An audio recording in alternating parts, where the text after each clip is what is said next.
subjects. But the people that are involved in that auto pen scam, because he barely signed anything. I mean, this guy, I don't know how you can be president. He barely signed it. But the only thing we can find for sure is that he signed Hunter's pardon, his pardon. Hunter's pardon, I like that. That's a good combination. So we're going to work very much with the president. We think he's going to win. He should win. And if he does win, we're going to be very helpful. And if he doesn't win, we're not going to waste our time, because you have somebody whose philosophy has no chance of making Argentina great again. What's your advice for Milei? Steve, go ahead, Steve. What's your advice for President Milei? Just to check something, you said Hamas assured you that they would disarm. Was that a direct conversation or through Mr. Witkoff? Or? Through my people. Okay. At the highest level. What's your advice? And it was meant for him. What's your advice for President Milei and Argentina? As a political leader? My advice is to hold strong to his principles, because he's right, and he's proving that he was right. He's got one problem. He's got people that are giving him tremendously bad press, even though they know it's wrong. He's got to hold true to his principles, because he's going to win. He's going to win. He's doing the right thing. Everybody knows he's doing the right thing, but you have a radical left sick culture that's a very dangerous group of people, and they're trying to make him look bad. I believe he's going to win out. And we're going the right way with China in this house. China? Well, you have to be careful with China. Look, everybody deals with China. They have to deal with us too. We have to be careful with China. Look, I have a great relationship with President Xi, but sometimes it gets testy, because China likes to take advantage of people, and they can't take advantage of us.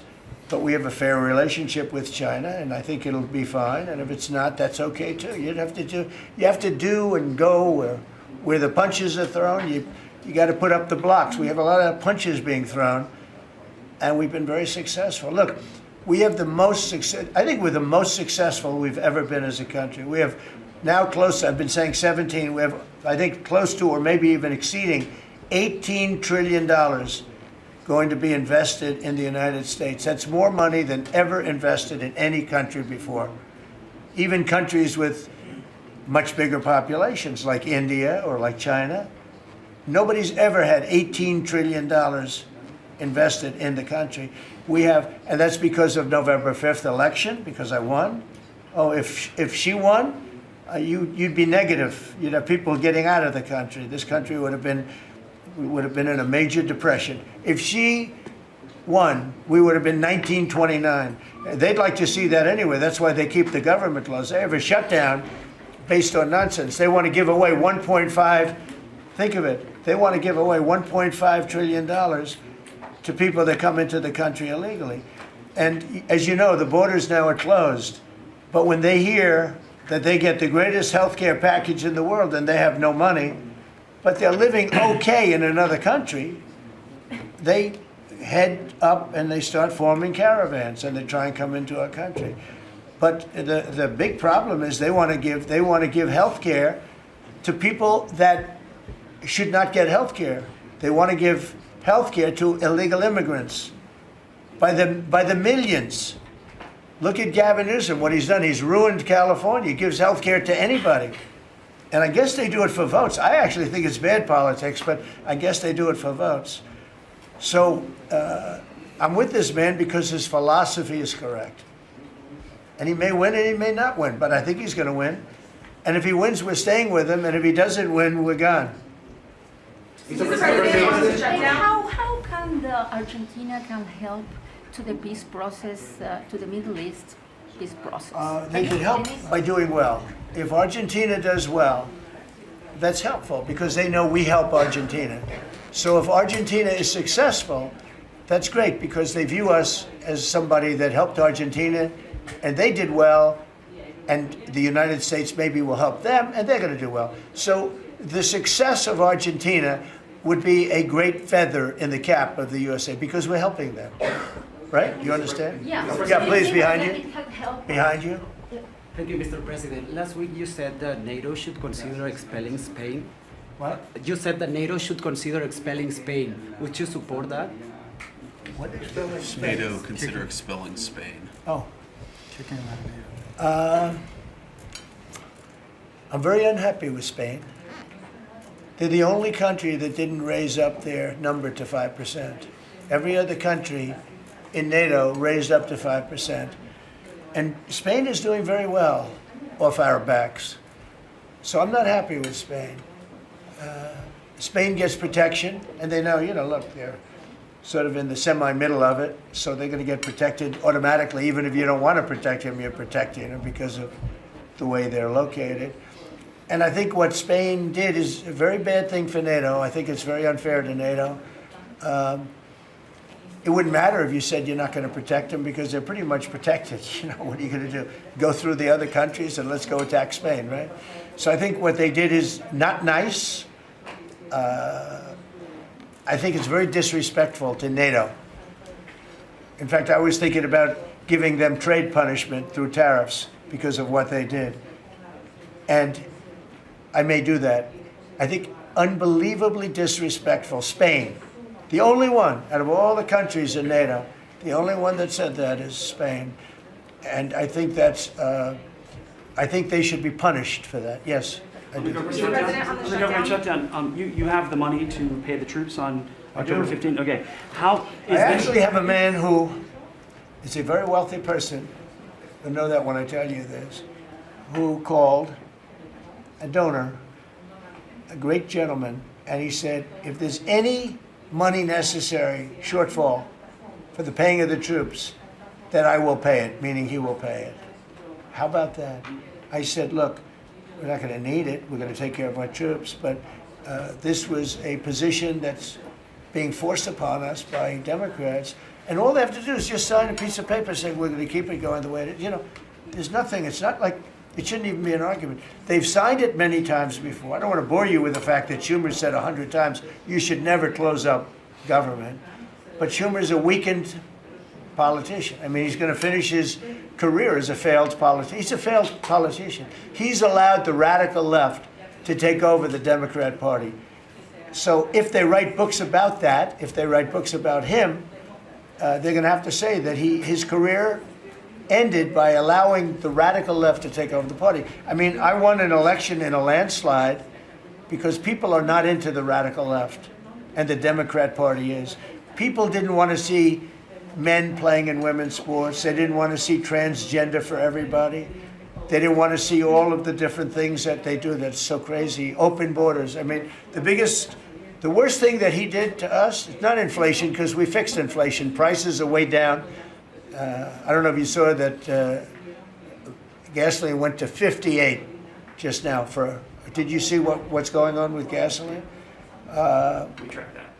No, $58 a barrel. Yeah, we track that. Nobody can believe it. I'm very proud of that. You know why? Because we're pumping like we've never pumped before. Because if you get the gas price down, everything else comes down. It's very simple. And he went away from my policies, and you had the greatest inflation. The last administration had the greatest inflation in the history of our country. And now, as you know, groceries are down. It's all down. But on the shutdown, are you settling in for is this going to be a long term? Are we looking months? It's up to them. All they have to do is just vote to extend. We don't need it. We're not saying we want money. We don't. All we need is a right to extend.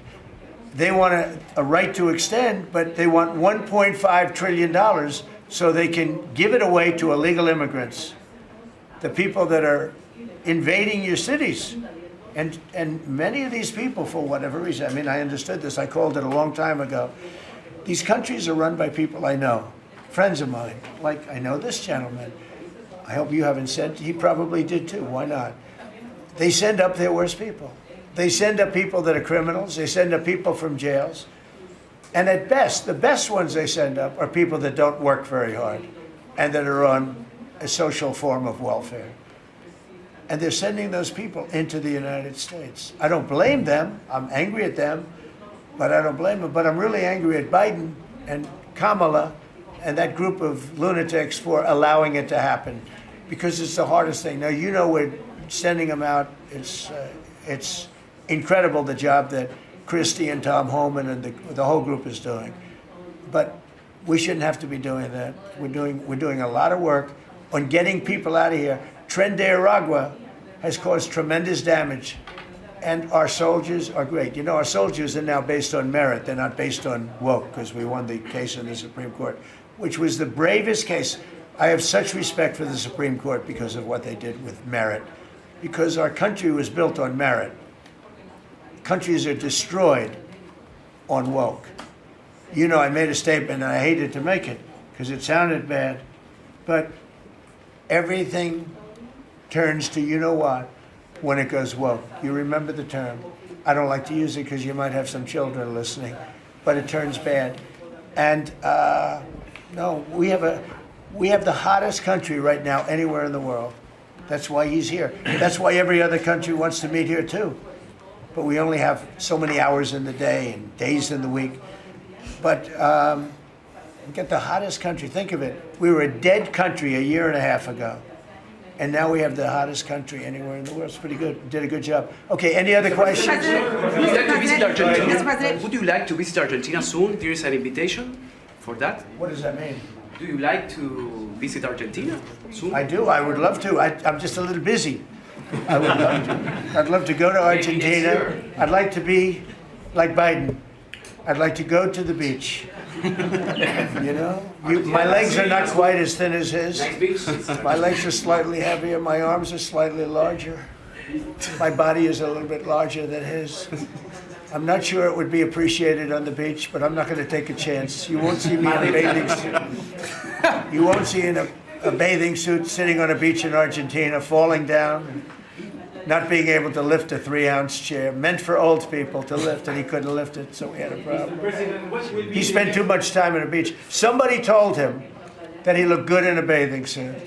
And you'd see this guy on the beach all the time. I never quite understood it. Steve, go ahead. Could you preview your meeting with Ukraine President Zelensky on Friday? You expect to talk about weapons? Is there going to be a package? Interesting meeting going on. Look, I'm very disappointed because Vladimir and I had a very good relationship. Probably still do. I don't know why he continues with this war. This war has been so bad for him. He's going into 4 years of a war that should have beaten, he should have won that war in 1 week. He's now going to soon be into his 4th year. He's lost 1.5 million soldiers, probably, close. Certainly in terms of wounded and no legs and no arms and all the things that happen in horrible wars. It's a horrible war. That's the biggest thing that's happened since World War II in terms of death. It's bigger than any of them. I settled 8 of them. The biggest is that in terms of death. Incredible. I think India, Pakistan had great potential too. We did a great job of that one. But he's got to really settle this war. And you know, they have long lines waiting for gasoline in Russia right now, right? They have long lines. Who thought that was going to happen? And all of a sudden his economy is going to collapse. And I'd like to see him do well. I mean, I had a very good relationship with Vladimir Putin. But he just doesn't want to end that war. And I think it's making him look very bad. He could end it. He could end it quickly. And I have to tell you, I give credit because who would think that Ukraine could have fought Russia for 4 years to essentially a standstill? Now, there has been some early, you know, before they knew what the hell was happening, because it happened quick. Biden should have never let that happen. That's a war that should have never happened, but it did. But it's not making Russia look good, I will tell you that. Tomahawks in Ukraine? We'll be talking about Ukraine, yeah. I mean, I have the president coming in on Friday, and I know what he has to say. He wants weapons. He would like to have tomahawks. Everyone else wants tomahawks. And we have a lot of tomahawks. Tomahawk is do you need any tomahawks in Argentina? You can cross Moscow with tomahawks. You need them for your opposition, I guess, because see, in this country, they'd use tomahawks for the opposition. I don't do that. I'm much nicer. The Democrats would use them if they had the chance. They're sick people. Go ahead. President Milei, are you worried that this plan with Argentina can fail? Anything can fail. Anything can fail. You never know. That's why I say Putin should do something about the war, because so far, I mean, it's turned out to be very bad for him. But anything can, so this plan can fail, sure it can fail, but it's got a better chance, I would say, Scott, it's got a better chance of success than failure. And if it's successful, it's an unbelievable success. It can transform your country into greatness. It's got a great chance. we'd like to give it a chance. Anything can fail, but we'd like to give it a chance. And we think, because he's made so much progress, I mean, the work that he's done over the last 4 years is incredible. And it would be a shame to lose that progress. He's very close to having a big success. Mr. President, will you consider removing new restrictions on the press that report at the Pentagon? And have you spoken to Secretary Hegseth about this? I have, yeah. Well, he's finding, I think I can speak for him. I'll let him speak for himself, but I think he finds the press to be very disruptive in terms of world peace and maybe security for our nation. Press is very dishonest. Not you, but the press is very dishonest. Do you have something to say? Well, I very much appreciate the question, because it was interesting to watch. We had a chance to go along on the historic trip of Middle East peace, which our generation of veterans never dreamed would be possible. So you would think that the Pentagon press corps, of all press corps, would be front and center across the board on wanting to give credit to the president for forging this kind of peace, and instead what they want to talk about is a policy about them, which simply says maybe the policy should look like the White House or other military installations where you have to wear a badge that identifies that you're press, or you can't just roam anywhere you want. It used to be, Mr. President, the press could go anywhere, pretty much anywhere in the Pentagon, the most classified area in the world. Or also that if they sign on to the credentialing, they're not going to try to get soldiers to break the law by giving them classified information. So it's common sense stuff, Mr. President. We're trying to make sure national security is respected, and we're proud of the policy. You know, we have an option here. As you know, the press years ago moved into the White House. It used to be across the street. We could move them. You're lucky I'm president, because we could move them very easily across the street. They used to be there. They would have more room. We have a beautiful, nice space. You can sit all by yourselves and have fun. Instead, you walk around the White House talking to anybody that can breathe. And, you know, but I find that when it comes to war, and now our great Department of War, we have some great people over there, I think it bothers me to have soldiers and even, you know, high-ranking generals walking around with you guys on their sleeve, asking them, because they can make a mistake, and a mistake can be tragic. They can do it innocently, too. They can, you know, and they're not press people. They don't really deal with the press, so they're not really necessarily good at it, although I think it's mostly instinctual one way or the other. You're either good at things or you're not. But I could see you being bothered by that. And so you have them in an area, and you treat them fairly, but they're not allowed to go into Much like the somebody's office and sit with them for 10 hours. Yes, sir. Yeah. I can understand. Mr. President, Boston Sorry? had some street takeovers that we saw. Are you going to work with or try and work with the mayor of Boston? And then they have a World Cup. They have several World Cup games. I know Argentina knows about World Cups. They have several World Cup games. Could those games move to cities that do work with you? We could take them away. I love the people of Boston. I know the games are sold out. But your mayor is not good. They're worse than her. At least she's intelligent. You know, some are extremely low IQ. Those bother me more. She's intelligent, but she's radical left. And they're taking over parts of Boston. That's a pretty big statement, right? We could get them back in about 2 seconds. All she has to do is call us. We'll go in and take them back. But she's afraid to, because she thinks it's bad politically. She could take them back, too. The Boston police are great. I mean, I know them. They love me. She'll never tell them to go after Trump, because they love me and I love them. And I got a tremendous police vote and military vote, you know, and fireman vote, all of them. No, I think she is hurting Boston. The answer is yes. If somebody is doing a bad job, and if I feel there's unsafe conditions, I would call Johnny, the head of FIFA, who's phenomenal, and I would say, let's move it to another location. And he would do that. He wouldn't love to do it, but he'd do it. Very easily he'd do it. And this is the right time to do it. If I thought Boston was doing something that was going to cause safety conditions for the World Cup, I could say the same thing for the Olympics, because we have events that are in different locations for the Olympics. It's based in LA. If I thought LA was not going to be prepared properly, I would move it to another location if I had to. On that one, I'd probably have to get a different kind of a permission, but we would do that. Gavin Newsom, he's got to get his act together, because had we not gone in at the beginning of my term, had we not gone in with a very strong, powerful force, they would have lost LA. Now, you already lost 25,000 houses to fires. You got a big scar right in the middle of the city. And that should have never happened because they should have had the water flowing in from the Pacific Northwest. All they had to do is open up the valves. He didn't want to do it. And he didn't want to do it, he says for environmental reasons. I don't believe that, but you know, for some reason he didn't want to do it. And lost 25,000. You had no water in the fire pumps. You had no water in the sprinkler systems in the ceilings. There were no houses. Normally the things would go in. You might not have lost 2 houses. So if he doesn't play ball, we're going to have to be very tough with him. He's done a bad job. You know, just to finish off on that, so when we went in, we did a phenomenal job. We went in with great force, and that was the end of it. We put it out. We extinguished that fire, which was agitation, and it was a very dangerous position to be in. And we went and did a great job. But the chief, said we could have never done this without President Trump and without the federal government coming in. Okay, that was it. He said that. Now, 2 or 3 weeks later, he said, oh, we could have done it, but he knows he couldn't. The city was going to be taken over if I didn't go in. And you have to remember that. Los Angeles was going to be taken over. And we have it where the chief said it, I believe, numerous times, but that was as it was happening. That was a rough one. That was nasty. And if we saw a situation like that, yeah, we'd be forced to make a move. Boston better clean up their act. That's all I can say. Go ahead. One more question. Mr. President, yeah, please. do you feel any urgency to end the shutdown in the next week, 2 weeks, or would you be fine if this stretches into November and then toward the holidays with folks not getting paid?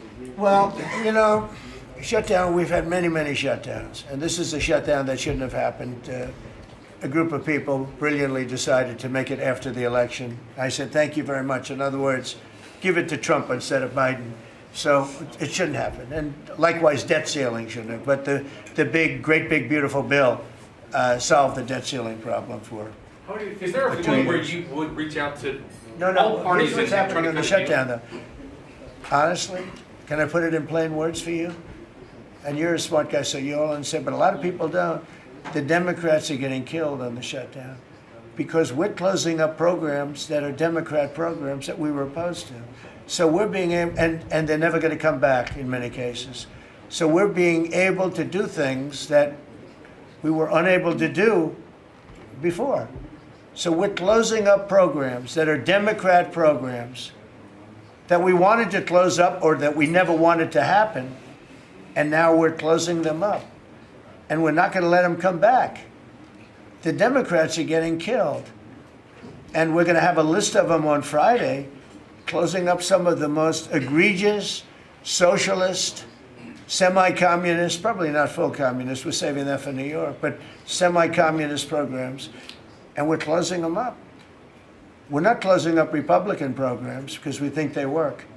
So the Democrats are getting killed, but they're not telling the people about that. I say it, nobody, well, I haven't said it probably as bluntly as I just said it, but so we are closing up Democrat programs that we think, that we disagree with, and they're never going to open again. Thank you very much. Thank you, everybody. Thank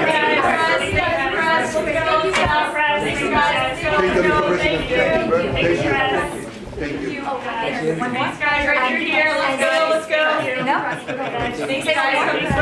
As China deepens its presence in Latin America, what role do you see for the U.S.? I just like to watch your talk. Sorry. No? Okay. Good job. Okay, thank you. Good job. Thank you, darling.